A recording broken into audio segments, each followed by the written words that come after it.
Hi friends, welcome to conquers IAS Hindu news analysis. சரி, இன்னைக்கு நம்ம பார்க்கக்கூடிய இந்த கரண்ட் அஃபேர்ஸ் வந்துட்டு 24, 25, 26 அன்னைக்கு வேர்ல்டு பேஜில் என்னென்ன கொடுத்துருக்காங்களோ அது எல்லா 3 நாளையோட current affairs which is on international relationship. இது மாதிரி மற்ற டாபிக்ஸ் என்னென்ன இருக்குது அப்படிங்கிறத ஃபியூச்சர் ஸ்லைட்ஸில் நம்ம நாளைக்குள்ளே கொண்டு வந்துடலாம். சரி, இன்னைக்கு வந்துட்டு நம்ம பார்க்கக்கூடிய டாபிக்ஸ் வந்துட்டு கம்ப்ளீட்டாக இன்டர்நேஷ்னல் ரிலேஷன்ஷிப் அப்படிங்கிறதுனால யூபிஎஸ்சி படிக்கக்கூடிய கேண்டிடேட்ஸ் ஜெனரல் ஸ்டடீஸ் 2 பேப்பருக்கு அடியில் இந்த பர்டிகுலர் செக்ஷன்ல இருக்கக்கூடிய கரண்ட் அஃபேர்ஸ் தான் படிக்க போறோம். இந்த 4 சப் ஹெட்டிங்ஸ்ல இருக்கக்கூடிய கரண்ட் அஃபேர்ஸ். இதுல ஒரு பர்டிகுலர் நியூஸ் வந்துட்டு எதை பத்தி இருக்கு அப்படின்னு கேட்டீங்கன்னா, சைனா வந்துட்டு ஒரு மார்ஸ் மிஷன் லான்ச் பண்ணியிருப்பாங்க. ஸோ அதை படிக்கும் போது நீங்க எய்தர் ஜெனரல் ஸ்டடீஸ் பேப்பர் 2 கடியிலையும் படிச்சுக்கலாம், இல்ல ஜெனரல் ஸ்டடீஸ் பேப்பர் 3 கடியில awareness in the field of space அப்படிங்கிற டாபிக் அடியிலையும் அதை படிச்சுக்கலாம். இதுவே டிஎன்பிசி படிக்கக்கூடிய கேண்டிடேட்ஸ் மெயின்ஸ் எக்ஸாமினேஷன்ல பேப்பர் 2ல யூனிட் 1ல வேர்ல்டு எப்படி என்ன மாதிரியான சிஸ்டம்ஸ் எவால்வ் ஆயிட்டு இருக்கு, உலகத்துல என்ன நடந்துட்டு இருக்கு அந்த யூனிட் கடியில படிக்கலாம்.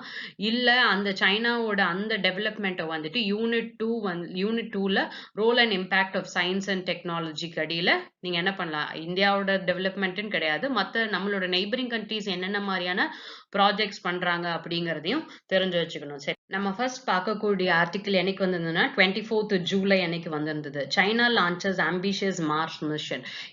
இந்த பர்டிகுலர் பக்கத்துல இருக்க பிக்சர்ல என்ன போட்டிருக்கேன் அப்படின்னா, உலக அளவில் என்னென்ன மாதிரியான ஸ்பேஸ் ஆர்கனைசேஷன், யூஎஸ்ன்னு எடுத்துட்டீங்கன்னா நாசா, இந்தியாவுக்கு வந்துட்டு இஸ்ரோ, ஜப்பானுக்கு வந்துட்டு ஜாக்சா, அதே மாதிரி சைனாக்கு சைனீஸ் நேஷனல் ஸ்பேஸ் அட்மினிஸ்ட்ரேஷன். இதுதான் அவங்களோட ஸ்பேஸ் ப்ரோக்ராம்ஸ் எல்லாத்தையும் இவங்க தான் எடுத்து நடத்துவாங்க. சரி, இவங்க என்ன பண்ணிருக்காங்க அப்படின்னா மார்ஸுக்கு வந்து ஒரு மிஷன் கொண்டு போய் விட்டுருக்காங்க. ஸோ இந்த ஆர்டிக்கல்ல இருந்து என்னென்ன மாதிரியான டேக் அவே பாயிண்ட்ஸ் அப்படின்னா, நம்ம எப்படி வந்துட்டு மங்கள்யான் அப்படின்னு மார்ஸ் மிஷனுக்கு பேர் வச்சிருந்தோமோ அதே மாதிரி சைனாவோட மார்ஸ் மிஷன் இஸ் தெய்ன்வென் 1 அப்படிங்கிறது. சரி, அப்ப ஏதோ ஒரு ஆப்ஜெக்டை வந்துட்டு வெளியில எடுத்துட்டு போகுது. சேட்டலைட் என்ன பண்றாங்க, வெளியில எடுத்துட்டு போறாங்க, ஒரு ஸ்பேஸ் கிராஃப்டை வெளியில எடுத்துட்டு போகுது. அப்ப அதுக்கு ஒரு லான்ச்சிங் வெஹிக்கிள் வேணுமா? ஏன்னா நமக்கு எப்படி பிஎஸ்எல்வி ஜிஎஸ்எல்வி இருக்கோ அதே மாதிரி இந்த பர்டிகுலர் ஸ்பேஸ் கிராஃப்டை கேரி பண்ணிட்டு போன ராக்கெட் கேரியருக்கு பேர் என்ன அப்படின்னு கேட்டாங்கன்னா லாங் மார்ச் 5 அப்படின்னு சொல்லிட்டு. இதுக்கு முன்னாடி வந்துட்டு டிஎன்பிசிலேயே சைனா 3க்கு என்ன மிஷன் அமைச்சிருந்தாங்க அப்படின்னு கேட்டிருந்தாங்க. 2019ல சேஞ்ச் 4 அப்படிங்கிறது அவங்களோட மிஷன். ஸோ அதே மாதிரி இவங்க மார்ஸுக்கு பண்ணக்கூடிய மிஷன் இஸ் தெய்ன்வென். எந்த ராக்கெட் கேரியர்ல லான்ச் பண்ணியிருந்தாங்கன்னா லாங் மார்ச் 5 அப்படின்னு சொல்லிட்டு. சரி, இந்தியா எடுத்துட்டு போன மார்ஸ் அண்ட் மங்கள்யான்ல யூ ஹேட் அன் ஆர்பிட்டர், அதாவது மார்ஸை சுத்திக்கிட்டு மட்டும்தான் இருக்கும், எதுவும் அதுல லேண்ட் பண்ற மாதிரியான சிஸ்டம்ஸ் கிடையாது. யூஎஸ் மட்டும்தான் இதுவரைக்கும் மார்ஸ்ல ஒரு ரோவரை லேண்ட் பண்ணிருக்காங்க. இது வந்துட்டு மார்ஸோட சர்ஃபேஸ் மேல மூவ் ஆகும். The second country to do this is China. இவங்க இந்த பர்டிகுலர் ஸ்பேஸ் கிராஃப்ட்ல என்ன வச்சிருக்காங்கன்னா ஒரு ஆர்பிட்டர், அப்ப மார்ஸ் சுத்தி வரக்கூடிய ஆர்பிட்டர் ஒண்ணு, இன்னொன்னு வந்துட்டு லேண்ட் ரோவர் வச்சிருக்காங்க. ஸோ இது வந்துட்டு இப்போதைக்கு லான்ச் பண்ணாங்கன்னா கிட்டத்தட்ட 7 மாசம் எடுத்துக்கும் மார்ச்சை போய் ரீச் பண்றதுக்கு. சரி, என்னென்ன வேலை பண்ண போது இந்த ஆர்பிட்டரும் ரோவரும் அப்படின்னு கேட்டீங்கன்னா, ஃபர்ஸ்ட் விஷயம் அண்டர் கிரவுண்ட்ல வாட்டர் இருக்கா அப்படின்னு பார்க்க போறாங்க. ஏற்கனவே மார்ஸ்ல வாட்டர் இருக்கிறதுக்கான எவிடன்சஸ் இருக்கு அப்படிங்கிற மாதிரி எந்தெந்த இடத்துல எல்லாம் தண்ணி போனா ஒரு மாதிரி எரோஷன் மாதிரி ஆயிருக்குல்ல, அது மாதிரி எல்லாம் ஏற்கனவே இமேஜஸ் வந்திருக்கு. ஆனா இது பர்டிகுலரா அண்டர் கிரவுண்ட்ல தண்ணி இருக்கா அப்படின்னு பார்க்க போறாங்க. எவிடன்ஸ் ஆஃப் இதுக்கு முன்னாடி ஏன்ஷியன்டா மார்ஸ்ல ஏதாச்சும் ஒரு லைஃப் இருந்ததா அப்படின்னு பார்க்க போறாங்க. சரி, சைனா இது இவங்களோட ஃபர்ஸ்ட் டைம்லயே பண்ணிட்டாங்களா அப்படின்னு கேட்டீங்கன்னா கிடையாது. 2011ல இதே மாதிரியான ஒரு மிஷன் லான்ச் பண்ணியிருப்பாங்க. ஆனா அது சக்சஸ்ஃபுல்லா ஆயிருந்திருக்காது. கஜகஸ்தான்ல இருந்து அப்போதைக்கு லான்ச் பண்ணியிருப்பாங்க. ஆனா அது ஃபெயிலியர் ஆயிருந்திருக்கும். ஸோ இந்த தடவை கம்ப்ளீட்டா சைனா மட்டுமே பண்றாங்க. 2020ல their flight is completely successful. இந்த பர்டிகுலர் வீக்ல மட்டும் இது 2வதா நடக்கக்கூடிய மார்ஸ் மிஷன். ஏற்கனவே யுனைடெட் அரப் எமிரேட்ஸ் அவங்க வந்துட்டு மார்ஸுக்கு வந்துட்டு ஒரு ஆர்பிட்டர் வந்துட்டு அமைச்சிருக்காங்க. ஜப்பான்ல இருந்து இதை கம்ப்ளீட்டா பிளாஸ்ட் பண்ணாங்க. அப்ப இப்ப இருக்கக்கூடிய சிச்சுவேஷன்ல இது ஒரு ஸ்பேஸ்ல வந்துட்டு ரேஸ் நடத்துற மாதிரி, யார் ஃபர்ஸ்ட் மார்ஸுக்கு போறாங்க, எத்தனை பேர் போறாங்க அப்படிங்கிற மாதிரியான சிச்சுவேஷன். ஏன்னா மார்ஸ்ல வந்துட்டு லைஃப் இருக்கக்கூடிய சிச்சுவேஷன்ஸ் இருக்கா அப்படின்னு எல்லாரும் பார்த்துட்டு இருக்காங்க.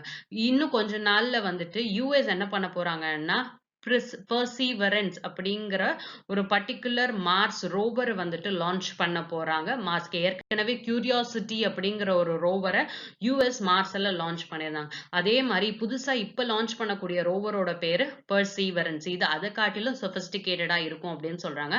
கண்டிப்பா லான்ச் பண்ணும்போது இது என்ன மாதிரியான சிஸ்டம்ஸ் அப்படிங்கறத பத்தி நமக்கு இன்னும் நிறைய டீடைல்ஸ் தெரிய ஆரம்பிக்கும். ஸோ இப்போ வரைக்கும் யூஎஸ் தான் வந்துட்டு இந்த யூஎஸ் தான் வந்துட்டு என்ன பண்றாங்க அப்படின்னு கேட்டீங்கன்னா, இது வரைக்கும் நிறைய ஸ்பேஸ் கிராஃப்ட்ஸ் அனுப்பிச்சிருக்காங்க. மார்ஸுக்கு கிட்டத்தட்ட 8 டைம்ஸ் அனுப்பிச்சிருக்காங்க சின்ஸ் 1976. சரி, சைனா இந்த பர்டிகுலர் மார்ஸ் மிஷனை எங்க இருந்து லான்ச் பண்ணாங்க அப்படின்னு கேட்டீங்கன்னா, ஹைனன் ஐலாண்ட் அப்படின்னு சொல்லிட்டு கரெக்டா சைனாவோட சதர்ன் பார்ட்ல இருக்கக்கூடிய இந்த பர்டிகுலர் ஐலாண்ட்ல இருந்து தான் இந்த லான்ச் பண்ணியிருக்காங்க. இதுவே யூஎஸ் பெர்சீவரன்ஸ் அப்படிங்கிற ரோவரை எங்க இருந்து லான்ச் பண்ண போறாங்க அப்படின்னா, கேப் கேனவெரல் அப்படிங்கிற பிளேஸ். இது புளோரிடாவோட ஈஸ்டர்ன் சைட்ல இருக்கு. இதுதான் map based questions with respect to this. So next நம்ம என்ன ஆர்டிக்கல் பார்க்க போறோம் அப்படின்னு கேட்டீங்கன்னா, யூஎஸ் சைனா கான்சுலர் ஸ்பேட் அப்படிங்கிறது. சரி, இது என்ன பிரச்சனை அப்படின்னு கேட்டீங்கன்னா, கண்டினியூஸா 24, 25, 26 இன்னைக்கு வரைக்கும் நியூஸ் பேப்பர்ல இது இருந்துட்டே இருக்கு. என்ன பிரச்சனை அப்படின்னா, சைனாக்கும் யூஎஸ்க்கும் வேற மாதிரியான ஒரு பிரச்சனை. ஏன்னா ஏற்கனவே நிறைய ட்ரேட்ல பிரச்சனை இருக்கு. கொரோனா வைரஸ் வந்ததை பத்தி ரொம்ப பெருசா இன்ஃபர்மேஷன் சொல்லங்கிற பிரச்சனை. ஹாங்காங்ல வந்துட்டு லா பாஸ் பண்ணி அவங்களோட ஃப்ரீடம் எடுக்கிற கூடிய சிச்சுவேஷன்ஸ்ல இருக்கக்கூடியது. சவுத் சைனால பண்ணக்கூடிய கிளைம்ஸா இருக்கட்டும், சைனாக்கும் யூஎஸ்க்கும் ரொம்ப நாளா ஆகவே இல்லை அப்படிங்கிறது தான் எல்லாருக்கும் தெரிஞ்ச விஷயம். இந்த சிச்சுவேஷன்ல என்ன ஆயிடுச்சு அப்படின்னு கேட்டீங்கன்னா, ஹட்சன் அப்படிங்கிற ஒரு பிளேஸ். இது எங்க இருக்கு அப்படின்னு கேட்டீங்கன்னா, டெக்சாஸ் அப்படிங்கிற ஒரு ஊர்ல வந்துட்டு you have this Hudson. Hudson வந்துட்டு ஏற்கனவே கரண்ட் அஃபேர்ஸ்ல எல்லாம் வந்திருக்கு. ஏன்னா போன வருஷம் வந்துட்டு ட்ரம்ப்பும் நரேந்திர மோடி பிரைம் மினிஸ்டரும் சேர்ந்து ஒரு மீட்டிங் ஹோஸ்ட் பண்ணிருப்பாங்க. One of the largest meeting in that particular place. அதனால இட் வாஸ் இம்பார்ட்டன்ட் போன வருஷம். இந்த வருஷம் இந்த இடத்துல இருக்கக்கூடிய சைனாவோட கான்சுலேட்டை யூஎஸ் நீங்க க்ளோஸ் பண்ணுங்க அப்படின்னு சொல்லிட்டாங்க. இதை விட்டு நீங்க வெளியில போங்க அப்படின்னு சொல்லிட்டாங்க. ஜென்ரலா நம்ம காமனா எடுத்துக்கூடிய சிச்சுவேஷன், யாராச்சும் ஒருத்தர் விருந்தாளி ஒருத்தவங்க வராங்க அப்படிங்கும் போது அவங்கள வெளியில போங்க அப்படின்னு சொன்னா எவ்வளவு டிஸ்ரெஸ்பெக்ட்ஃபுல்லா இருக்கும்.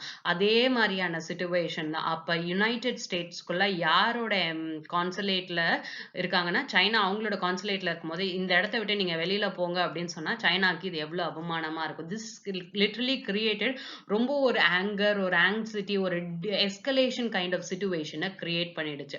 சரி, என்ன மாதிரியான சிச்சுவேஷன்ஸ் இது கிரியேட் பண்ணுச்சு அப்படின்னு தெரிஞ்சுக்கிறதுக்கு முன்னாடி, யூஎஸ்குள்ள சைனாவோட எம்பசி எத்தனை இருக்கு, சைனாவோட கான்சுலேட்ஸ் எத்தனை இருக்கு, எம்பசி பத்தி என்ன இருக்கு, அதே மாதிரி சைனாக்குள்ள யூஎஸோட எம்பசி எங்க இருக்கு, பிளஸ் என்னென்ன கான்சுலேட்ஸ் இருக்கு அப்படின்னு பார்க்கலாம். ஃபர்ஸ்ட், எம்பசினா என்ன, கான்சுலேட்னா என்ன? ஏன்னா ரெண்டுத்தையுமே வந்துட்டு சொல்லியிருக்காங்கல்ல. ஸோ எம்பசி அப்படின்னு கேட்டீங்கன்னா, ஒரு கண்ட்ரி அவங்களோட டிப்ளமேட்டிக் ரிலேஷன்ஸ் ஸ்ட்ரென்தன் பண்ணிக்கிறதுக்காக இன்னொரு நாட்டில் அவங்களோட அம்பாசிடரை கொண்டு வந்து எங்க வைக்கிறாங்களோ, ஜென்ரலா இந்த எம்பசி எல்லாமே எங்க தான் இருக்கும்னு கேட்டீங்கன்னா ஹெட் குவார்ட்டர்ஸ்ல தான் இருக்கும். அதாவது கேபிட்டல் சிட்டில தான் இருக்கும். யுனைடெட் ஸ்டேட்ஸோட கேபிட்டல் சிட்டி அப்படின்னு கேட்டீங்கன்னா இட் இஸ் வாஷிங்டன் டிசி. அப்போ வாஷிங்டன்ல சைனீஸ் எம்பசி இருக்கு. You have Indian embassy also in Washington DC. அதே மாதிரி எல்லா கண்ட்ரீஸோட எம்பசிஸும் எங்க தான் இருக்கும் அப்படின்னு கேட்டீங்கன்னா கேபிட்டல் சிட்டில தான் இருக்கும். அதே மாதிரி சைனால யூஎஸோட எம்பசி எங்க இருக்குன்னா பெய்ஜிங். இந்தியாவோட embassy will also be in Beijing. ஆனா இந்த கான்சுலேட் அப்படிங்கிறது என்ன அப்படின்னு கேட்டீங்கன்னா, இந்த எம்பசில தான் அம்பாசிடர் இருப்பாரு. சரியா? இந்த தவிர்த்து இந்த மீத இருக்கக்கூடிய கான்சுலேட்ஸ் அப்படிங்கிறது இந்த எம்பசியை விட்டு ஜியோகிராபிக்கலா எப்படி இருக்கும்னா கொஞ்சம் ஸ்கேட்டர்டா இருக்கிற மாதிரி இருக்கும். இவங்களோட வேலை என்ன அப்படின்னா, இப்ப பிரைம் மினிஸ்டர் நரேந்திர மோடியே யூஎஸ் போறாரு அப்படின்னா இந்தியன் எம்பசி அங்க இருக்கக்கூடிய அரேஞ்ச்மெண்ட்ஸ், இந்த இன்டர்நேஷனல் மீட்டிங்கான எல்லா இதையும் இந்தியன் எம்பசியும் யுனைடெட் ஸ்டேட்ஸும் சேர்ந்து பார்த்துப்பாங்க. ஸோ எம்பசி அப்படின்னு வரும்போது ஒரு பொலிட்டிக்கல் ஸ்டாண்டா இருக்கட்டும், இல்ல ஏதாச்சும் சோசியல் எக்கனாமிக் இஷ்யூஸ் வருதுன்னா அதை வந்துட்டு அங்க பேசுறதுக்கு, அந்த லா நீங்க கொண்டு வர லாஸ் எல்லாத்தையும் எங்களுக்கு நல்லா இருக்காது அப்படின்னு பேசுறதுக்கு இட்ஸ் அன் அம்பாசிடர். அப்ப இந்தியன் பிரசிடென்ட் டெசிக்னேட் பண்ணி நம்மளோட அம்பாசிடர் எங்க போய் இருக்கிறாரு, அந்த எம்பசில இருப்பார். அதே மாதிரிதான் சைனீஸ் எம்பசி அப்படிங்கிறது. அப்ப அங்க இருக்கக்கூடிய இருக்கக்கூடிய சைனாவோட அம்பாசிடர் எங்க இருப்பாரு? எம்பசில இருப்பாரு. அப்ப இந்த கான்சுலேட் அப்படிங்கறதுல யார் இருக்க மாட்டாங்கன்னா அம்பாசிடர்ஸ் இருக்க மாட்டாங்க. அப்ப வேற யார் இருப்பாங்கன்னா அந்த கண்ட்ரீஸோட டிப்ளமேட்ஸ் இந்த கான்சுலேட்ஸ்ல இருப்பாங்க. சரி, அப்ப கான்சுலேட்டுக்கு என்ன வேலை அப்படின்னு கேட்டீங்கன்னா, சைனாவோட சிட்டிசன்ஸ் எல்லாம் வந்துட்டு யூஎஸ்ல இருப்பாங்கல்ல, அவங்களுக்கு என்ன குறைகள் இருக்கு அப்படிங்கறது பாக்குறதா இருக்கட்டும், இல்ல அங்க நடக்கக்கூடிய பர்த், டெத், மேரேஜ், என்னது சைல்ட் பர்த்தா இருக்கட்டும், இல்ல அடாப்டேஷன் ஆஃப் அ சைல்டா இருக்கட்டும், இத பத்தி எல்லா கிரிவென்சஸா இருக்கட்டும், பாஸ்போர்ட் ரெனியூவலா இருக்கட்டும், எல்லாத்தையும் யாரு தான் பாத்துப்பா அப்படின்னு கேட்டீங்கன்னா, அந்த கண்ட்ரில இருக்கக்கூடிய ஏதோ ஒரு கவுன்சிலேட் வந்துட்டு பார்த்துப்பாங்க. இந்த கான்சுலேட்ல வந்துட்டு வேற என்ன விஷயங்கள் இருக்கும் அப்படின்னு கேட்டீங்கன்னா, ஒருவேளை சைனீஸோட சிட்டிசன்ஸ் அரெஸ்ட் பண்ணிட்டாங்க அப்படின்னா, இந்த consulates free and fair trial நடக்கணுங்கிறதுக்காக லாயர்ஸ் எல்லாருமே இவங்க தான் ஹையர் பண்ணி கொடுப்பாங்க. இதே தான் எல்லா கண்ட்ரீஸ்க்கும், நாட் ஒன்லி ஃபார் சைனா. இந்தியாவில் இருக்கக்கூடிய சிட்டிசன்ஸ், அதாவது யூஎஸ்ல இந்தியன் சிட்டிசன் யாருக்காச்சும் பிரச்சனை வந்துச்சுன்னா, இந்த கான்சுலேட்ல இருந்து தான் என்ன பண்ணுவாங்க அப்படின்னா ஹெல்ப்புக்கு போவாங்க. அப்ப இப்போதைக்கு எதை க்ளோஸ் பண்ண சொல்லியிருக்காங்கன்னா, கான்சுலேட்டை க்ளோஸ் பண்ண சொல்லியிருக்காங்க அண்ட் நாட் தி எம்பசி. அதுலயும் எந்த கான்சுலேட்டை க்ளோஸ் பண்ண சொன்னாங்கன்னா, ஹட்சன் அப்படிங்கிற பிளேஸ்ல இருக்கக்கூடிய இந்த சைனாவோட கான்சுலேட்டை க்ளோஸ் பண்ணுங்க அப்படின்னு சொல்லுங்க.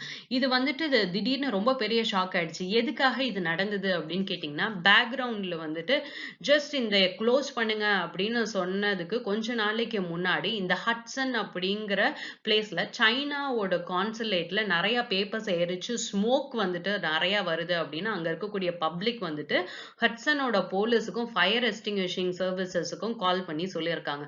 அப்ப எப்ப இவங்க உள்ள வந்து அந்த ஃபயரை அணைக்கணும் அப்படின்னு வந்தாங்களோ, அவங்கள இந்த கான்சுலேட்ல உள்ள அலோவ் பண்ணவே இல்லை.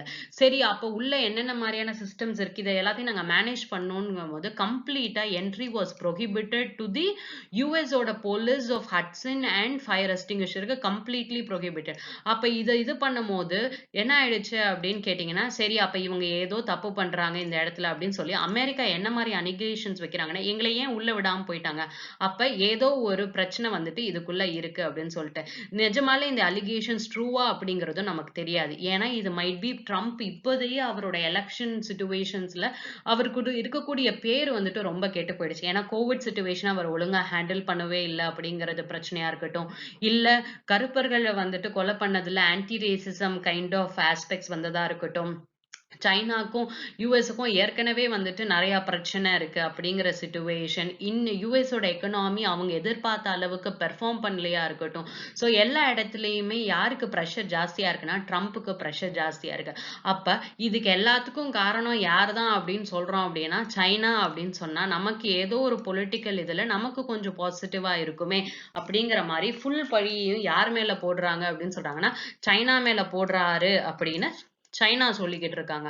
சோ அப்ப இத க்ளோஸ் பண்ணும்போது என்ன மாதிரியான சிச்சுவேஷன்ஸ்ல இவங்க ரீசன் சொல்லியிருக்காங்க அப்படின்னா, இவங்க எங்களோட அறிவு திருட்டு பண்றாங்க அப்படின்னு சொல்லுவாங்க. Intellectual property theft. நாங்க என்னென்ன மாதிரியானலாம் வேக்சின்ஸ் வந்துட்டு கோவிடுக்கு ட்ரை பண்ணிட்டு இருக்கோமோ, ஏன்னா சைனானால பெர்ஃபெக்டான வேக்சின்ஸ் கண்டுபிடிக்க முடியல. அப்ப நாங்க வெஸ்டர்ன் கண்ட்ரீஸ் என்னென்ன மாதிரியான டெவலப்மெண்ட் சயின்டிபிக் அண்ட் ரிசர்ச்ல பண்ணிட்டு இருக்கோமோ அதை எல்லாத்தையுமே இவங்க வந்துட்டு திருட பாக்குறாங்க. ஸோ இன்டெலெக்சுவல் ப்ராப்பர்ட்டி தெஃப்ட், அறிவு திருட்டு பண்றாங்க அப்படின்னு சொல்லி யூஎஸ் வந்துட்டு என்ன சொல்லியிருக்காங்கன்னா அலிகேஷன்ஸ் இவங்க மேல வச்சு க்ளோஸ் பண்ணுங்க அப்படின்னு சொல்றாங்க. ஸோ இவங்க க்ளோஸ் பண்ணுங்க அப்படின்னு சொன்னோன்னா அப்ப சைனா சும்மாவா இருப்பாங்க? அப்ப சைனா என்ன சொல்லிட்டாங்க அப்படின்னா, நீங்க எங்களை இதை க்ளோஸ் பண்ண சொல்லி எங்களை வந்துட்டு ரொம்ப அவமானப்படுத்திட்டீங்க. ஸோ அப்ப நாங்க வந்துட்டு என்ன பண்ணலாம் அப்படின்னு எப்ப இதை க்ளோஸ் பண்ண சொன்னாங்களோ அப்ப பேச்சுவார்த்தை எக்ஸ்பர்ட்ஸ் எல்லாம் என்ன சொல்லிட்டு இருந்தாங்கன்னா, சைனா வந்துட்டு ஒன்னு வூஹான்ல இருக்கக்கூடிய யூஎஸ் கான்சுலேட்டை க்ளோஸ் பண்ண சொல்லுவாங்க, இல்ல செங்குடு அப்படிங்கிற பிளேஸ்ல இருக்கக்கூடிய கான்சுலேட்டை க்ளோஸ் பண்ண சொல்லுவாங்க. அப்படி இல்லை அப்படின்னா ஹாங்காங் அண்ட் மெக்காவ்ல இருக்கக்கூடிய கான்சுலேட் ஏதோ ஒன்னு ரிட்டாலியேஷன் நடக்க போகுது. இதுதான் 24th நியூஸ் பேப்பர்ல இருந்தது. இதுல ஏதோ ஒன்னு க்ளோஸ் பண்ண சொல்லுவாங்க அப்படின்னு சொல்லிட்டு. ஆனா சைனா தரப்புல என்ன சொல்லியிருந்தாங்கன்னா, ஏற்கனவே வூஹான்ல வந்துட்டு யூஎஸ்ல இருக்கக்கூடிய கான்சுலேட்ல இருக்கக்கூடிய டிப்ளமேட்ஸ் எல்லாருமே இப்போதைக்கு number of staffs has been literally reduce. ஏன்னா கோவிட் சிச்சுவேஷன் வந்துட்டு இங்கதான் ஜாஸ்தி வந்தனால நிறைய அமெரிக்கன் பீப்புள் வந்துட்டு இதை விட்டு வெளியில போயிட்டாங்க அப்படின்னு சொல்லிட்டு. ஹாங்காங் அண்ட் மெக்காயில இருக்கக்கூடிய கான்சுலேட்டை க்ளோஸ் பண்ணாங்க அப்படின்னா யூஎஸ் வந்துட்டு ஹாங்காங்ல நடக்கக்கூடிய பிரச்சனையில இருந்து நிறைய யூஎஸ் வெளியில தள்ளி வைக்கலாம் அப்படின்ட்டு. பிளஸ் US ஒருவேளை செங்குடுவை க்ளோஸ் பண்றாங்க அப்படின்னா, செங்குடுல இருக்கக்கூடிய கான்சுலேட்டை க்ளோஸ் பண்றாங்க அப்படின்னா, this is still more beneficial. ஏன்னா இது டிபெட் ரீஜன்ல இருக்கக்கூடிய இஷ்யூஸை பத்தி நிறைய பேசக்கூடிய இடத்துல இருக்கு. ஏற்கனவே இந்த செங்குடுல இருந்து somewhat around 2013 டைம் ஸ்கேல்ல நிறைய லீக்கேஜஸ், அதாவது யூஎஸ் வந்துட்டு அவங்களோட கான்சுலேட்ஸை பேஸா வச்சுட்டு அந்த கண்ட்ரியை நிறைய சர்வைலன்ஸ் பண்றாங்க அப்படிங்கிற மாதிரியான இன்ஃபர்மேஷன்ஸ்ல இந்த விக்கி லீக்ஸ்ல வந்துட்டு நிறைய வெளியில வந்திருக்கும். அப்ப மைட் பி இதை க்ளோஸ் பண்ணலாம். இந்த 3 ரீஜன்ஸ்ல எதை க்ளோஸ் பண்ணாலும் யூகானை க்ளோஸ் பண்ணா அவ்வளவு வந்துட்டு டிவாசினேட்டிங் எஃபெக்ட்ஸ் வந்துட்டு யூஎஸ்க்கு வரப்போறது கிடையாது. ஆனா ஹாங்காங்ல இருக்கக்கூடிய கான்சுலேட்டை க்ளோஸ் பண்ணாலும், செங்குடூர்ல இருக்கக்கூடிய கான்சுலேட்டை க்ளோஸ் பண்ணாலும் யூஎஸ்க்கு இது ரொம்ப பெரிய அடியா இருக்கும் அப்படின்னு எக்ஸ்பர்ட்ஸ் எல்லாம் சொல்லியிருந்த போது, சைனா திடீர்னு 24 ஜூலை என்ன சொல்லிட்டாங்க அப்படின்னா, நீங்க எப்படி எங்களை ஹாட்சன் கான்சுலேட்ல இருந்து வெளியில போங்க அப்படின்னு சொன்னீங்களோ, அதே மாதிரி செங்குடு கான்சுலேட்டை கம்ப்ளீட்டா யூஎஸ்க்கு நாங்க என்ன பண்றோம், க்ளோஸ் பண்றோம் அப்படின்னு சொல்லிட்டாங்க. இதுதான் இவங்க 2 பேருக்கும் இருக்கக்கூடிய இப்ப ரீசெண்டா இருக்கக்கூடிய எஸ்கலேஷன்ஸ். அப்போ ஒருத்தவங்க நம்மளை விட்டு வெளியில போங்க அப்படின்னு சொல்லிட்டாங்க அப்படின்னா, அப்ப என்ன ஆயிடும், so much of disregard, disrespect for this particular country அப்படின்னு சைனா வந்துட்டு ஃபீல் பண்ணிட்டு இருக்காங்க. இந்த மாதிரி சிச்சுவேஷன்ல இந்தியாவுக்கு இது என்ன இன்ட்ரெஸ்ட் சார் அப்படின்னு கேட்டீங்கன்னா, பகையாளி 2 பேர் சண்டை போட்டுட்டு இருக்கும் போது பிசினஸஸ் எல்லாம் என்ன ஆக ஆரம்பிச்சிரும், ஜாஸ்தியா அஃபெக்ட் ஆக ஆரம்பிச்சிரும். அப்ப அஃபெக்ட் ஆகக்கூடிய சிச்சுவேஷன்ஸ்ல இங்க இருக்கக்கூடிய இன்வெஸ்ட்மெண்ட்ஸ் மைட் பி எங்க போகலாம் அப்படின்னு கேட்டீங்கன்னா, வியட்நாம், லாஸ், லயோஸ், கம்போடியா இங்க மாதிரி போகலாம். ஆனா இதுக்கு இங்க இன்வெஸ்ட்மெண்ட்ஸ் பண்ண வேணாம்னு நினைக்கிறவங்க அடுத்து யாருக்கு வருவாங்க அப்படின்னா இந்தியாவுக்கு வருவாங்க. அப்ப இந்தியால இருக்கக்கூடிய இன்வெஸ்ட்மெண்ட்ஸ் என்ன ஆகலாம் அப்படின்னு கேட்டீங்கன்னா ஜாஸ்தி ஆகலாம். சோ இதுதான் வந்துட்டு 24 ஜூலை அன்னைக்கு வந்திருந்த கரண்ட் அஃபேர்ஸ். ஸோ இதுல வந்துட்டு கம்ப்ளீட்டா என்ன சொல்லியிருந்தாங்க அப்படின்னா, க்ளோஸ் பண்ணணும் அப்படிங்கிற மாதிரி சொல்லியிருந்தாங்க. நெக்ஸ்ட் வந்துட்டு 25th இருந்தக்கூடிய கரண்ட் அஃபேர்ஸ். சைனா என்ன கேட்டிருக்காங்க, செங்குடு கான்சுலேட்டை நீங்க கம்ப்ளீட்டா க்ளோஸ் பண்ணுங்க அப்படின்னு சொல்லியிருக்காங்க. ஏன்னா இந்த செங்குடு கான்சுலேட்டை 1985ல தான் லான்ச் பண்ணியிருப்பாங்க. 2013ல வந்துட்டு எக்ஸ்பிளனேஷன் சைனா இந்த செங்குடு கான்சுலேட்ல தான் கேட்டிருப்பாங்க. ஏன்னா யூஎஸ் ஸ்பையிங் ப்ரோக்ராம் பண்றீங்களாமே, நிறைய சீக்ரெட் மேப்ஸ் எல்லாம் லீக் ஆகுது எட்வின் ஸ்னோடன்னால அப்படின்னு சொல்லிட்டு இதை வந்துட்டு உலக லெவல்ல பேசியிருந்திருப்பாங்க. So that particular consulate is closed as of now. கடைசியா இன்னைக்கு இருந்த நியூஸ் பேப்பர்ல இந்த கம்ப்ளீட்டா என்ன பண்ணிட்டாங்க அப்படின்னா க்ளோஸ் பண்ணிட்டாங்க. யூஎஸ் சொன்னக்கூடிய விஷயம், மெடிக்கல் அண்ட் சயின்டிபிக் ரிசர்ச்சர்ஸ்ல இருக்கக்கூடிய சீக்ரெட்ஸை இவங்க திருடுறாங்க அப்படின்னு சொல்லிட்டு. ஸோ அப்ப மாத்தி மாத்தி கான்சுலேட்ஸை க்ளோஸ் பண்றாங்க.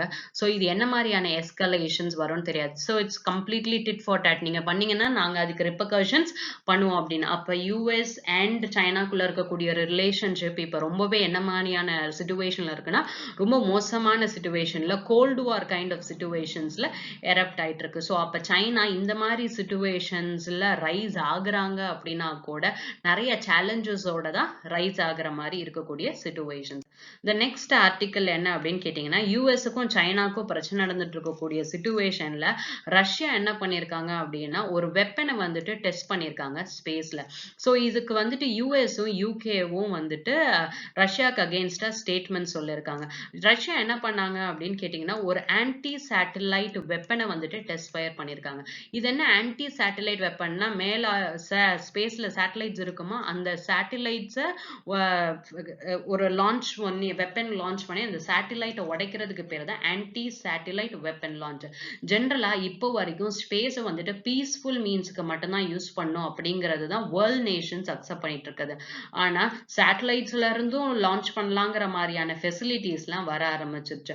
ஸோ அப்போ யூஎஸும் யூகேவும் என்ன சொல்லிட்டு இருக்காங்க அப்படின்னா, நாங்க வந்துட்டு வியன்னால இப்போ நெக்ஸ்ட் வீக் ஒரு மீட்டிங் ஒன்று நடக்க போகுது. அது வந்துட்டு எதை பத்தி அப்படின்னு கேட்டீங்கன்னா நியூ ஸ்டார்ட் ட்ரீட்டி அப்படின்னு ஒன்று இருக்கு. இது என்ன நியூ ஸ்டார்ட் ட்ரீட்டி அப்படின்னு கேட்டீங்கன்னா, யூஎஸும் ரஷ்யாவும் ஒரு ட்ரீட்டி சைன் பண்ணியிருப்பாங்க. இந்த நியூ ஸ்டார்ட் ட்ரீட்டி அப்படிங்கிறது நியூக்ளியர் ஆர்ம்ஸை வந்துட்டு ரெடியூஸ் பண்ணணும். ரெண்டு கண்ட்ரிஸ், ஏன்னா யூஎஸும் ரஷ்யாவும் தான் வந்துட்டு அந்த காலத்துல கோல்டு வார் சிச்சுவேஷன்ஸ்ல இருந்திருக்க 2 சூப்பர் பவர்ஸ். அப்ப நியூக்ளியர் வார்ஸ் வந்துட்டு ஸ்டாப் பண்ணணும் அப்படிங்கிறதுனால எவ்வளவு வெப்பன்ஸ் இருக்கணுங்கிறதுல எல்லாம் சில ரெஸ்ட்ரிக்ஷன்ஸ் இருந்திருக்கும். இதுதான் இந்த நியூ ஸ்டார்ட் ட்ரீட்டி அப்படிங்கிறது. இந்த நியூ ஸ்டார்ட் ட்ரீட்டி எப்ப எக்ஸ்பயர் ஆகுது அப்படின்னு கேட்டீங்கன்னா 2021ல எக்ஸ்பயர் ஆகுது. அப்ப இதுக்கடுத்து என்ன பண்ண போறோங்கிறது நாங்க பேச போறோம். ஆனா அந்த சிச்சுவேஷன்ஸ்ல நாங்க எதையும் பேசுவோம்னா, ரஷ்யா ஏன் இந்த மாதிரியான ஆன்டி சேட்டலைட் வெப்பன் லான்ச்சஸ் பண்ணாங்க அப்படிங்கறத பத்தியும் பேசுவோம் அப்படின்னு இந்த ஆர்டிக்கல் இருந்தது. இருந்தது. சோ இதெல்லாம் என்ன நடந்தது அப்படின்னு கேட்டீங்கன்னா, ரஷ்யா ஒரு சேட்டலைட் லான்ச் பண்றாங்க.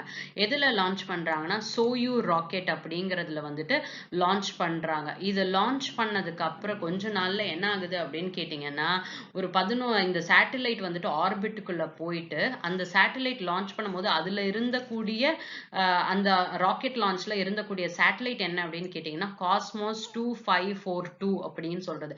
இது எப்ப ஆர்பிட்டுக்குள்ள போக ஆரம்பிச்சதோ, அதுக்கப்புறம் 11 நாள் கழிச்சு இந்த பர்ட்டிகுலர் சேட்டலைட்ல இருந்து இன்னொன்னு வந்துட்டு ஸ்பேஸ் கிராஃப்ட் மாதிரி வெளியில வருது, காஸ்மாஸ் 2543 அப்படின்னு சொல்லிட்டு. இந்த காஸ்மாஸ் 2543 தான் என்ன பண்ணுதுன்னா, ஜூலை 15 2020 அன்னைக்கு இந்த காஸ்மாஸ் 2543 ஒரு வெப்பனை ஃபயர் பண்ணி எதை டிஸ்ட்ரக்ட் பண்ணிடுதுன்னா, ஒரு சேட்டலைட்டை டிஸ்ட்ரக்ட் பண்ணுது. அப்ப ஸ்பேஸ்ல வெப்பன்ஸ் வச்சிருக்காங்க அப்படின்னா this is a very serious problem. ஏன்னா யாரோட சேட்டலைட்ஸை வேணாலும் எப்ப வேணாலும் அடிச்சிடலாம் அப்படிங்கிற சிச்சுவேஷன்ஸ், கம்யூனிகேஷன் நெட்வொர்க் ஸ்பாயில் ஆகலாம், என்னென்ன மாதிரியான டெவலப்மெண்ட்ஸ் வந்துட்டு இருக்கோம். ஏன்னா கார்கில் வார்ல வந்துட்டு யூஎஸ் நம்மளுக்கு ஜிபிஎஸ் கனெக்ஷனை கட் பண்ணியிருந்திருப்பாங்க. அப்பதான் இந்தியா தனக்குன்னு ஒரு நேவிகேஷன் சேட்டலைட் வேணும் அப்படின்னு சொல்லிட்டு தான் நாவிக் சேட்டலைட் கம்யூனிகேஷன் சேட்டலைட்டை இந்தியா உருவாக்கியிருக்காங்க. ஸோ அப்ப ஏதோ ஒரு சிச்சுவேஷன்ல வந்துட்டு நமக்கு கம்யூனிகேஷனே கொடுக்காம போயிட்டாங்க, இல்ல நம்மளோட சேட்டலைட்ஸை தாக்குறாங்க அப்படின்னா, Russia is very good friend of India. நமக்கு இந்த மாதிரி சிச்சுவேஷன்ஸ் வந்துட்டு இப்போதைக்கு எந்த நிலைமையிலும் வராது.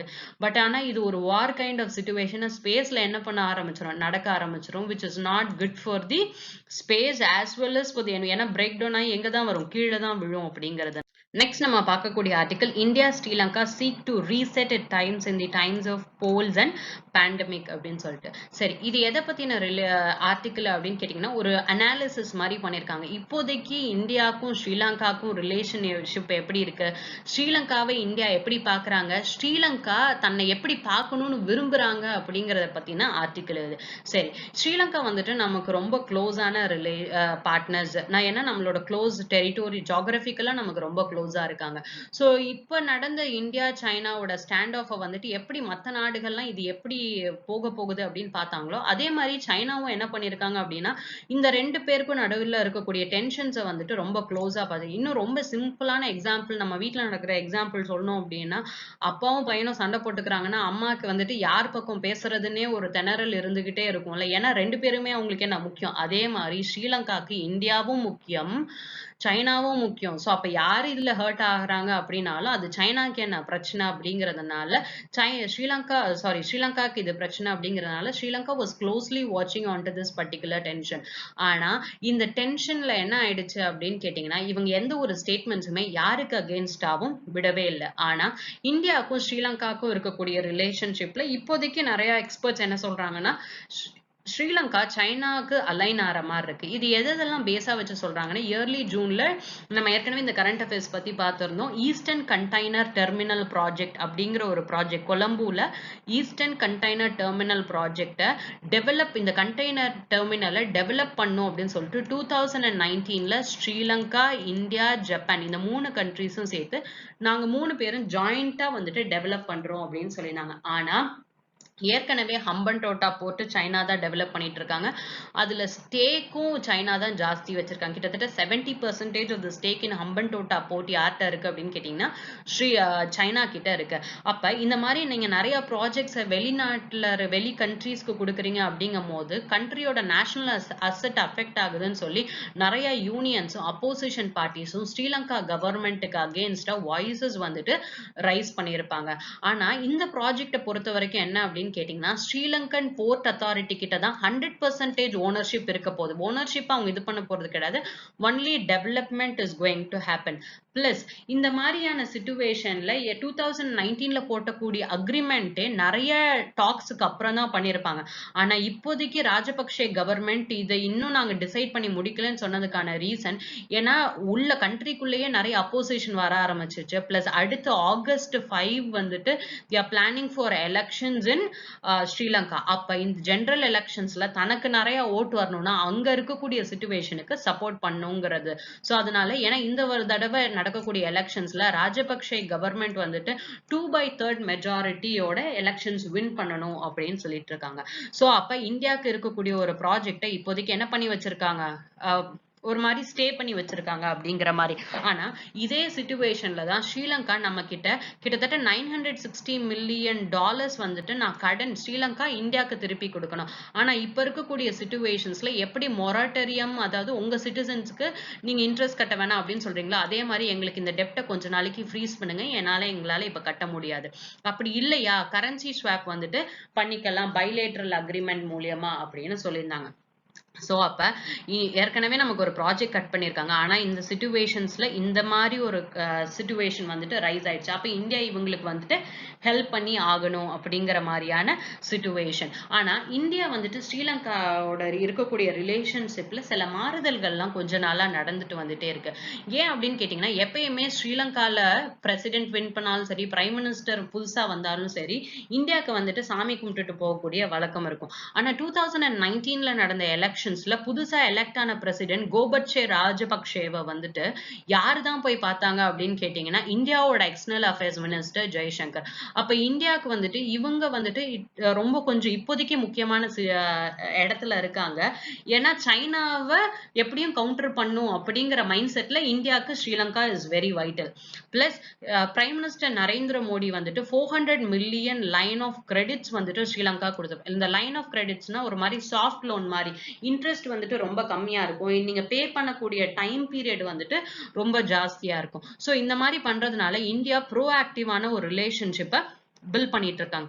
ஆனா இந்த ஆர்டிக்கல்ல என்ன சொல்லியிருக்காங்கன்னா, இந்தியா அவங்க நெய்பர்ஸ்க்கு பண்ணக்கூடிய அசிஸ்டன்ஸ் எல்லாமே ஒரு டிஸ்கிரிமினேட்டரி டெண்டன்சியோடயே தான் இருந்துகிட்டே இருக்கு. பிளஸ் இந்தியாவோட ஆட்டிடியூட் எப்படி இருக்கு அப்படின்னு கேட்டீங்கன்னா, ஒரு மாதிரி எங்களுக்கு வந்துட்டு நாங்க கொடுக்கக்கூடிய காசுக்கு எங்களுக்கு ஏதாச்சும் ஒரு அப்ரிசியேஷன் மாதிரி எங்களுக்கு கிடைக்கணும்.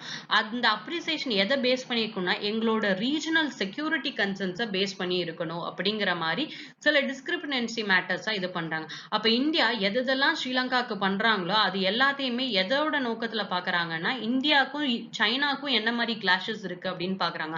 அப்ப இதுக்கு நடுவுல நாங்க யாரு, எங்களோட எமோஷன்ஸ் என்ன, எங்களுக்குன்னு சில பாலிசி ஃப்ரேம் ஒர்க்ஸ் இருக்கு, அதுபடி நடக்கணும் அப்படிங்கறத சைனாவும் ரொம்ப பெருசா எடுத்துக்கிறது கிடையாது, இந்தியாவும் ரொம்ப பெருசா எடுத்துக்கிறது கிடையாது அப்படிங்கிற மாதிரி ஆர்டிக்கல் அனலைஸ் பண்றாங்க. சோ அப்ப it tends to view Sri Lanka as an subject, ஒரு சப்ஜெக்ட் மாதிரி தான் பாக்குறாங்க, rather than the agent of policy decision. நாங்களும் சில டெசிஷன்ஸ் மேக் பண்ணுவோம் அப்படிங்கிறது அவங்க யோசிக்க மாட்டாங்க. இதெல்லாம் எங்களுக்கு இருக்கிறதுக்கான ரீசன் என்ன அப்படின்னா, சில எக்கனாமிக் அண்ட் ஜியோ பொலிட்டிக்கல், ஏன்னா ஸ்ரீலங்கா இஸ் ஹைலி டெப்ட் ரிடன் அப்படிங்கிற மாதிரியான ஒரு கண்ட்ரி. ஸோ அப்போ bilateral relationship in India and Sri Lanka வந்துட்டு it is most important. India and ஸ்ரீலங்காக்கு நடுவில் சைனாவை விட்டுருங்க, ஆனா இந்தியா ஸ்ரீலங்காக்குள்ள ரிலேஷன்ஷிப் எப்படி இருக்கணும், பீஸ்ஃபுல்லா இருக்கணும் அப்படிங்கிறது ஒரு இம்பார்ட்டன்டான ஆஸ்பெக்ட். ஏன்னா பக்கத்துல இருக்கக்கூடிய கண்ட்ரி சின்னதோ பெருசோ அது நமக்கு முக்கியம் கிடையாது, அது நல்ல எக்கனாமிக்கலா சக்சஸா இருந்தாதான் பக்கத்துல இருக்கக்கூடிய பெரிய கண்ட்ரிஸ் அது சக்சஸ்ஃபுல், அது பெரிய கண்ட்ரீஸ்க்கு இது ஒரு அட்வான்டேஜா இருக்கும் அப்படின்னு சொல்லி எந்தெந்த கண்ட்ரீஸ் எக்ஸாம்பிளா கோட் பண்றாங்க அப்படின்னா, ஸ்ரீலங்கா, மலேசியா, நியூசிலாந்து அண்ட் ஆஸ்திரேலியாவை கோட் பண்றாங்க. சோ அப்ப இந்தியா நிறைய ஃபோக்கஸ் வந்துட்டு எதுல காமிக்கணும் அப்படின்னா, பீப்புள் டு பீப்புள் கனெக்ஷன்லயா இருக்கட்டும், இல்ல நிறைய குவாலிட்டியான இன்வெஸ்ட்மெண்ட்ஸ் இந்தியா பண்ணணும் அப்படின்னு சொல்றாங்க. பிளஸ் இந்தியாவோட ஒரு பர்டிகுலர் ஹெல்ப், அதாவது சரியா அப்படிங்கிற ஒரு ஆம்புலன்ஸ் சர்வீஸ் இந்தியாவோட ஹெல்ப்னால ஸ்ரீலங்கால ஆரம்பிச்சிருக்காங்க, which is literally helping in this Covid situation. அப்ப இந்தியாவுக்கு இந்த இன்வெஸ்ட்மெண்ட்ஸ் வந்துட்டு ஹெல்த் செக்டார்ல பண்ணலாம், டெலிமெடிசன்ல பண்ணலாம் அப்படிங்கிற மாதிரியான அட்வைசஸ் கொடுத்துருக்காங்க. பிளஸ் இந்தியா ஸ்ரீலங்காக்கு ரொம்பவே முக்கியம். ஏன்னா ஆஃப்டர் தி சிவிலியன் வார் இன் ஸ்ரீலங்கா இன்னும் தமிழ் பீப்புள் வந்துட்டு அவங்களோட பொலிட்டிக்கல் நீட்ஸ் கோட் பண்ணும் போது 13th கான்ஸ்டிடியூஷனல் அமெண்ட்மெண்ட் இன் தி ஸ்ரீலங்கன் கான்ஸ்டிடியூஷன், அதாவது தமிழர்களுக்கு வந்துட்டு பவர்ஸை வந்துட்டு டிவால்வ் பண்ணி கொடுக்கணும், ரெப்ரசன்டேஷன் கொடுக்கணுங்கிறது எதை பேஸ் பண்ணி தான் இருக்குன்னா, இந்தியா ஸ்ரீலங்கா அக்கார்ட் 1987 பேஸ் பண்ணி தான் இருக்கு. அப்ப ஸ்ரீலங்கா அப்படின்னு வந்துட்டா இந்தியாவோட ரிலேஷன்ஷிப் அப்படிங்கிறது it is vital even for the internal politics அப்படிங்கிற மாதிரி. நெக்ஸ்ட் ஆர்டிக்கல் எதை பத்தி இருக்கு அப்படின்னா, ஆஸ்திரேலியா வந்துட்டு ஆமா சவுத் சைனா சீல சைனா என்னென்னலாம் கிளைம் பண்றாங்களோ அது எல்லாமே தப்பு, நாங்க சைனாக்கு அகெயின்ஸ்டா இருக்கோம் அப்படின்னு யூஎனுக்கு ஒரு டிக்ளரேஷன் கொடுத்திருக்காங்க. சரி, இந்த சவுத் சைனா சி அப்படிங்கிறது இந்த ரீஜன், அதாவது சைனாக்கு கீழ இருக்கக்கூடிய இந்த ரீஜனை தான் சவுத் சைனா சி அப்படின்னு சொல்றாங்க. இதை சுத்தி என்னென்ன கண்ட்ரீஸ் இருக்கு அப்படின்னு பாருங்க. Taiwan you have Philippines, Brunei, Malaysia, Vietnam, எல்லா கண்ட்ரீஸுமே இதை சுத்தி இருக்கு. இந்த இடத்துல இந்த 9 டேஷஸ் இருக்குல்ல, இதை ஒட்டி இந்த 9 டேஷ் தான் 9 டேஷ் லைன் அப்படின்னு சொல்றாங்க. இந்த லைனை வரைஞ்சிட்டு சைனா என்ன சொல்றாங்கன்னா, இந்த லைனுக்குள்ள இருக்கக்கூடிய எல்லா டெரிட்டரிஸுமே என்னோடது அப்படின்னு சொல்றாங்க. அப்ப இதுல இருக்கக்கூடிய ஐலாண்ட்ஸ், கார்பெச்சோ ஷோலா இருக்கட்டும், ஸ்பிராட்லி ஐலாண்ட்ஸா இருக்கட்டும், பாரசல் ஐலாண்ட்ஸா இருக்கட்டும், இதெல்லாம் யூபிஎஸ்சில இது எங்க இருக்குன்னு கேட்டிருக்காங்க. ஸோ மேப் பேஸ் கொஸ்டினுக்கு பார்த்து வச்சுக்கோங்க.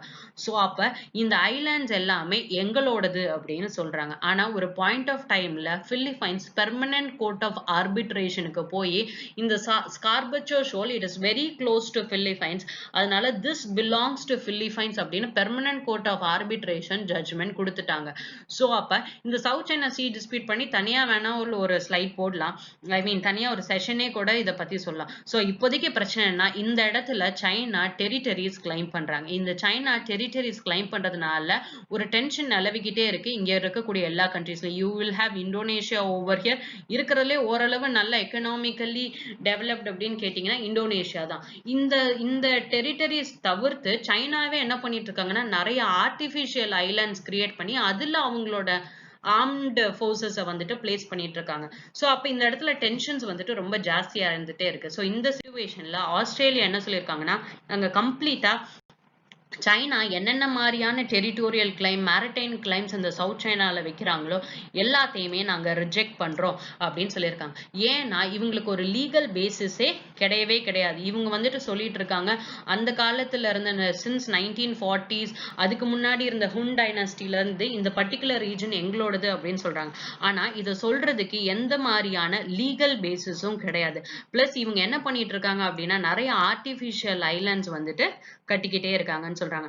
அப்ப ஆஸ்திரேலியா ஏற்கனவே யூஎஸும் was not happy with this. ஏன்னா யூஎஸ் என்ன பண்ணிட்டு இருக்காங்க அப்படின்னா, மற்ற கண்ட்ரீஸ்க்கு ஹெல்ப் பண்றோம், அவங்களோட வார்ஷிப்ஸ் எல்லாம் வந்துட்டு எக்ஸசைஸ் அந்த மாதிரி இங்க கொண்டு வந்து பிளேஸ் பண்ணாங்க. இந்த மாதிரி சிச்சுவேஷன்ல ஆஸ்திரேலியா இந்த statement கொடுத்திருக்காங்கன்னா, which says that Australia is aligning with US. நாளைக்கு என்ன மாதிரியான எஸ்கலேஷன்ஸ் வந்தாலும் யூஎஸ்க்கு யாரும் ஹெல்ப் பண்ணுவா, ஆஸ்திரேலியாவும் ஹெல்ப் பண்ணுவாங்க அப்படிங்கறதான். ஸோ சவுத் சைனா சீல இருக்கக்கூடிய டிஸ்பியூட்ஸ்னால அந்த ரீஜனே என்னவா இருக்கு, ரொம்ப டென்ஸ்டான சிச்சுவேஷன்ஸ்ல இருக்கு. Freedom of navigation is under threat. எப்ப யாரு வந்துட்டு பட்டன்ஸ் லான்ச் பண்ணுவாங்க, என்ன மாதிரியான எஸ்கலேஷன்ஸ் வரும் அப்படின்னு தெரியாது. ஒருவேளை எஸ்கலேஷன்ஸ் ஆச்சு அப்படின்னா ட்ரேட் வேர்ல்டு லெவல்ல ரொம்ப ஜாஸ்தியா பாதிக்கப்படும். ஏன்னா கிட்டத்தட்ட $4 to 5 trillion ஆஃப் எக்கனாமி வந்துட்டு அது வழியா ட்ரேட் என்ன ஆயிட்டு இருக்கு, strait of Malacca, South China Sea வழியா நடந்துட்டு இருக்கு. இந்த எஸ்கலேஷன்ஸ் வருது, இந்த எஸ்கலேஷன்ஸை கவுண்டர் பண்ணணும் தான் சைனா வந்துட்டு ஓபிஓஆர் ப்ராஜெக்டையே ரொம்ப தீவிரமா பண்ணிட்டு இருக்கிறதுக்கான ரீசன். OBOR ப்ராஜெக்ட் பத்தி ஏற்கனவே ஒரு வீடியோ போட்டிருக்கோம். ஸோ அதை போய் பார்த்துட்டீங்க அப்படின்னா இன்னும் பெட்டர் அண்டர்ஸ்டாண்டிங் வரும். ஏன் இந்த சவுத் சைனா சீவை இவங்க வெளியில விட்டு இந்த சவுத் சைனா சீயை தாண்டி நம்ம ஏன் ஆயில் சப்ளைஸ் எடுக்கணும் அப்படின்னு நினைக்கிறாங்கன்னு சொல்லிட்டு. ஸோ இது இன்னைக்கு 3 நாள்ல இருந்தக்கூடிய இன்டர்நேஷனல்ல இருந்தக்கூடிய current affairs. If you like my video, like, share and subscribe to channel Conquer IAS. Thank you.